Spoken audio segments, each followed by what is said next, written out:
Kemudian tentang Pak Ahmad Siddiq, saya tahu banyak karena dulu saya masih ingat, ini sekaligus ijazah pada cucu-cucunya. Kalau sama anaknya tidak berani saya. Sama cucu-cucunya.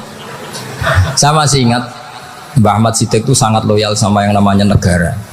Kita tahu beliau adalah termasuk orang yang bintang ketika Muktamar Situbondo, ketika NU pertama kali nerima asas tunggal yaitu Pancasila. Kayak apa ulama-ulama kita, ya mulai Mbah Ahmad Siddiq, Mbah Ali Maksum, Gus Dur, Mbah As'ad semuanya, termasuk Mbah Mun, semuanya loyal sama negara sehingga NU menerima asas tunggal.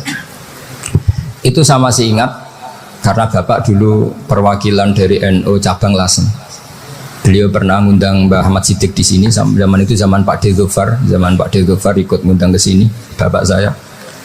Itu saya menangi beliau ngisi pengajian di hallnya buyut saya, Mbah Umar bin Arabi. Jadi saya ini zuriatnya Mbah Umar bin Arabi, sama dengan keluarganya Ki Hamid Pasuruan.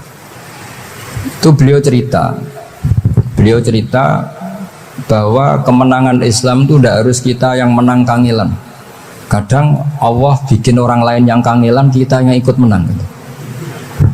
Jadi dulu kata beliau banyak ulama ketika kita diserang Jepang, saya masih ingat, saya karena pas itu ikut ke Lasem karena saya santri sarang, Mbah Mun misi di Lasem, saya ikut di Lasem karena saya masih keluarga.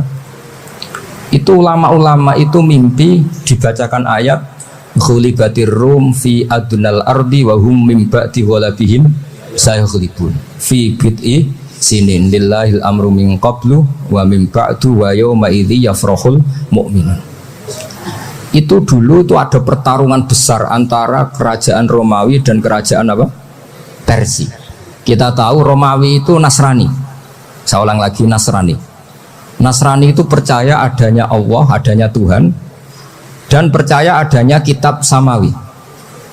Sementara musuhnya itu Persia, orang yang tidak bertuhan, tidak berdasar kitab samawi. Ketika Persia mengalahkan Romawi itu orang Islam ikut susah karena terus dibully sama orang-orang kafir Mekah. Orang kafir Mekah adalah orang yang tidak punya kitab samawi. Katanya orang kafir Mekah, iku lho balamu jute duwe kitab jarene dihubungan mbek langit, nyatane perang keok. Paling kon yo padha. Jadi ada analogi bahwa kalahnya orang Nasrani itu dianggap simbol kekalahan orang yang bertautan atau berhubungan dengan langit. Akhirnya orang Islam susah. Saking susahnya orang Islam sampai Abu Bakar itu tanya, ya Rasulullah, lalu orang Romawi menang itu kapan? Terus ada surat turun, fibit isinin. Ya kira-kira 3. Abu Bakar pas itu belum alim-alim amat. Jadi ngartikan 3 itu ya 3 betul, sehingga beliau masyhur itu. Cara Jawa totoan itu kimar. Pokoknya nanti Romawi pasti menang 3 tahun lagi. Akhirnya ketika datang itu taruhannya dengan 10 onta. Datang ke Rasulullah, Nabi menjelaskan, "Lunda. Bid'u itu mabena salas ilatis itu 3 sampai 9. Kamu jangan bilang 3. Ya sudah, taruhannya ditambah. Taruhannya ditambah sampai 100 onta. Tapi pembuktiannya enggak 3 tahun tapi nunggu 9 tahun. Sampean jangan tanya, berarti dulu pernah taruhan halal. Zaman sebelum ngaji saya sampean sudah sering taruhan, jadi jangan nyalahkan saya. Nanti itu ada ilmunya, namanya nasah mansukh. Dan taruhannya Abu Bakar tidak kayak sampean. Taruhan yang sangat-sangat demi Islam, bukan demi hadun nafsi. Betul. Ketika tahun ke-7 orang Islam itu menang. Gila ya, tahun 9 itu umat Islam menang. Menangnya umat Islam mengalahkan musyrik Mekah itu di Badar. Romawi mengalahkan Persia.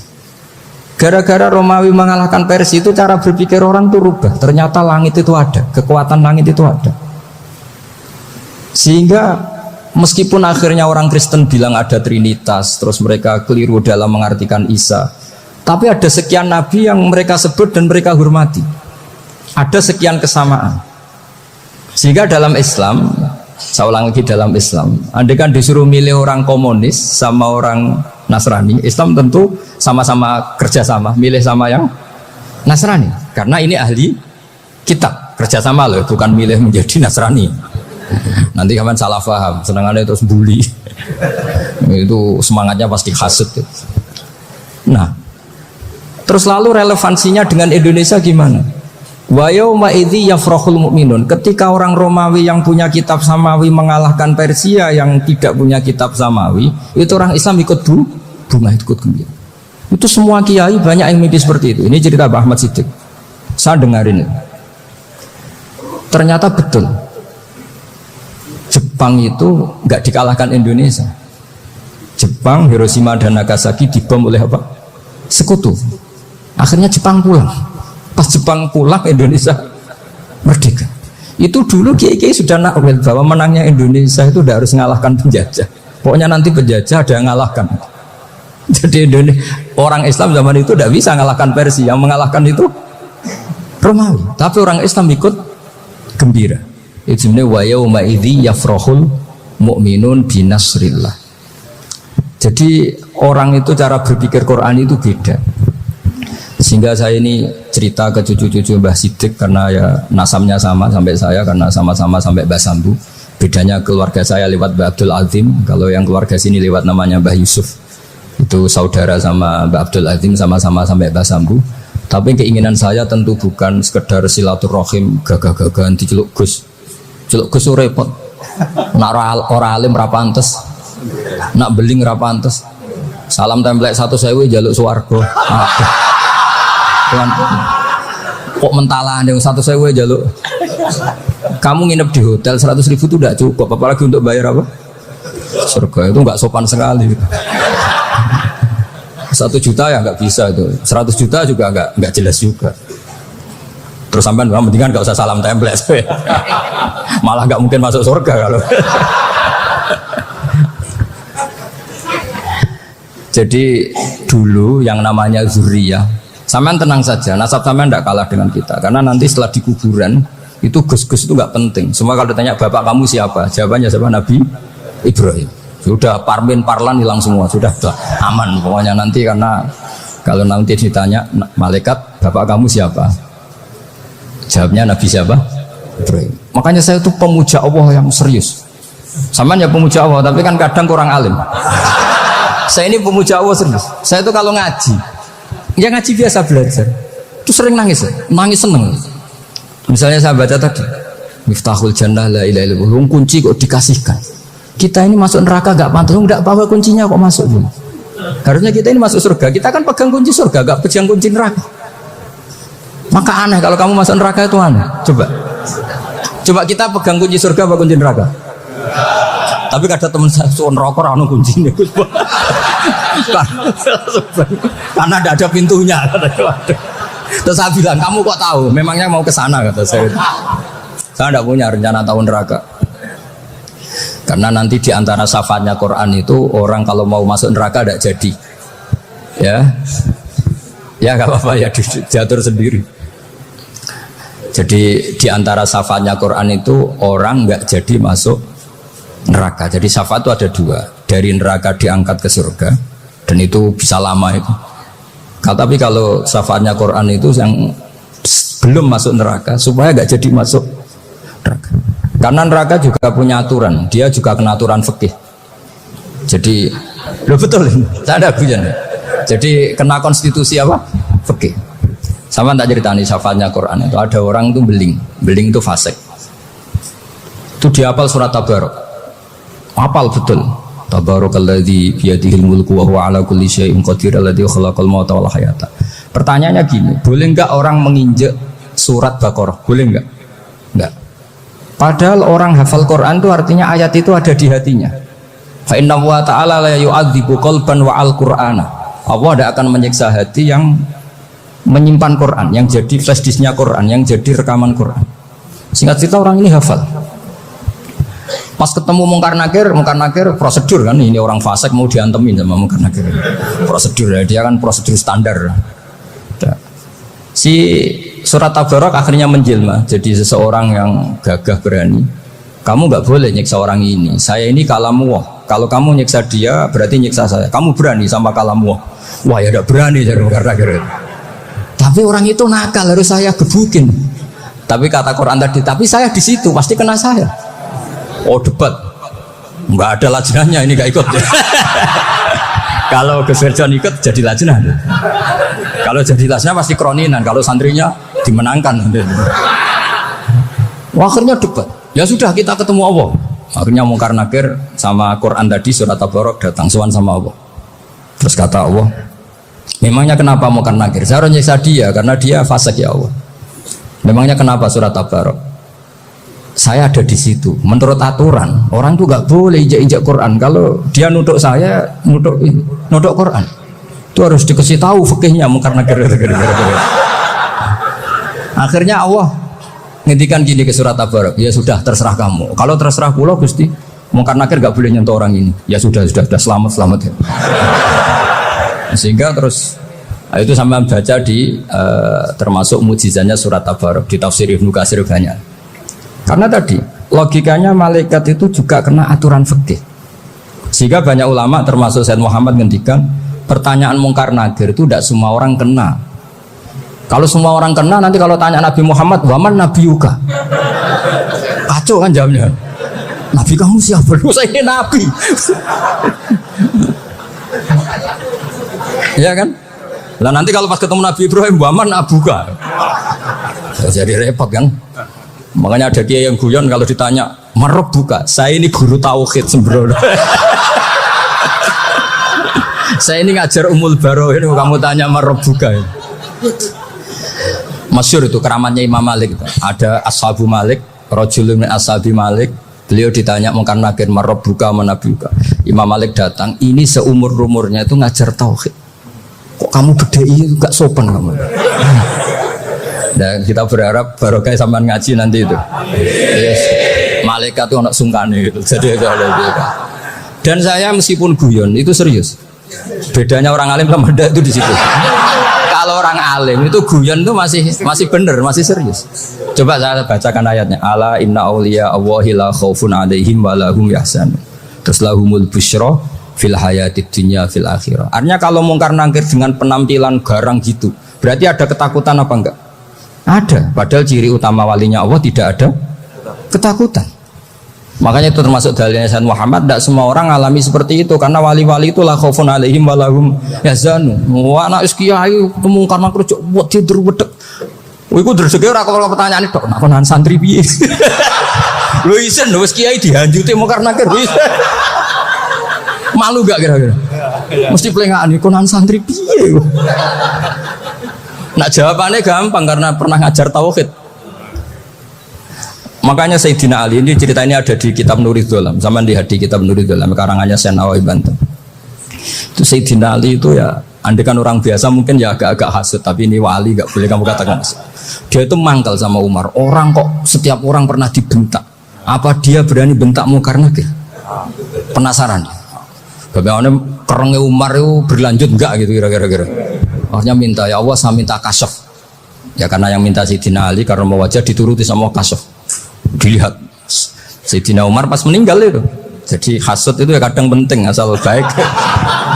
Loh betul bahasa Kanjeng Nabi kadang la hasada illa fisnaten. Itu Nabi bahasakan ya hasad. Gus Wirson aja yang nafsirkan ghobtoh itu kan gaya-gayanan sebagai ulama. Aslinya Nabi ngendikannya itu la hasada illa fisnaten. Ulama yang ganti itu namanya ghobtoh. Wong Nabi sendiri nyebut hasad kok kamu tafsiri ghobtoh. Ya hasad ya hasad. Udah ada usah ditawil-tawil pokoknya gitu. Kalau sama nggak percaya nggak apa-apa. Kok gitu aja kok repot. Karena sama nggak percaya kemungkinannya dua. Satu nggak ngerti.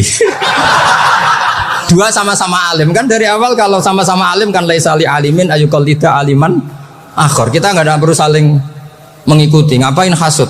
Biasa aja. Akhirnya Sayyidina Ali kasih. Pas Umar bangun. Setelah mati kan bangun, setelah meninggal bangun. Mungkar Nakir datang dengan perangai yang sangat garang. Itu digambarkan Sayyidina Ali matanya itu kalkidril ghali. Kayak apa kendil yang apa mengangang. Wah seru. Sayyidina Ali senang, paling takut ini Umar. Senangnya bukan main, wah ini mesti takut Umar. Biasa. Ternyata enggak, Umar malah bangkit. Woi Mungkar Nakir ya. Kamu tahu menghadapi siapa?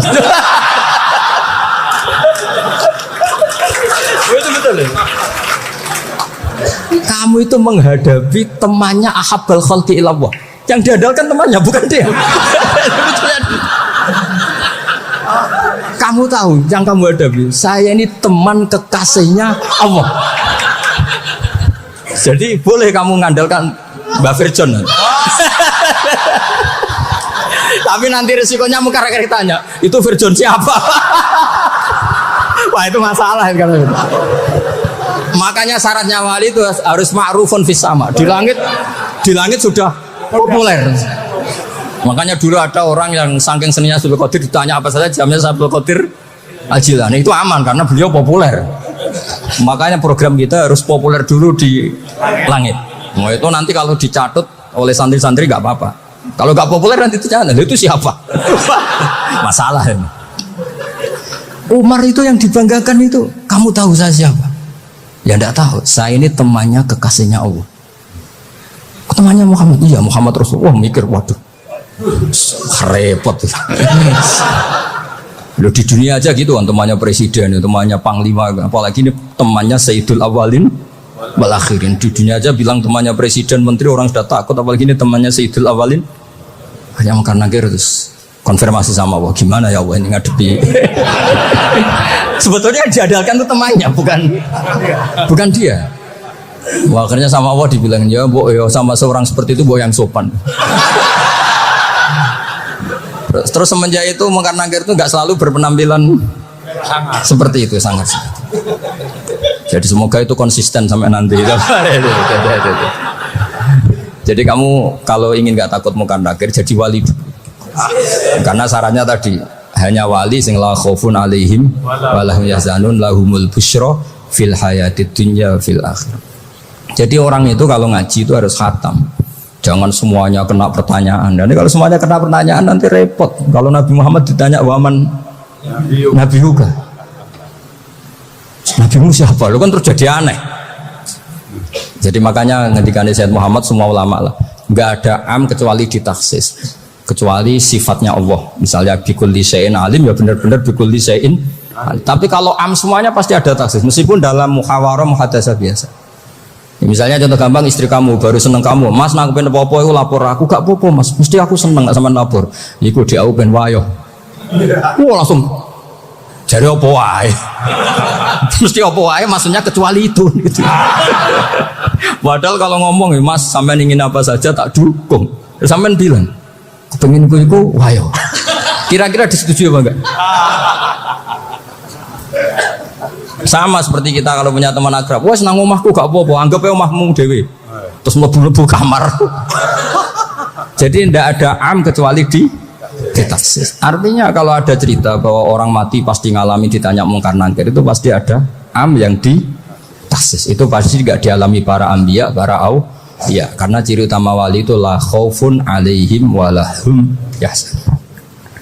Kemudian saya yang mau cerita ya, supaya sampean bisa menghadapi dunia global ini, tak bawa tafsir Munir termasuk tadi. Kenapa orang Islam Rasulullah SAW itu lebih senang kalau yang menang itu orang Nasrani Romawi, ketimbang yang menang itu orang Faris, dalam hal ini ateis.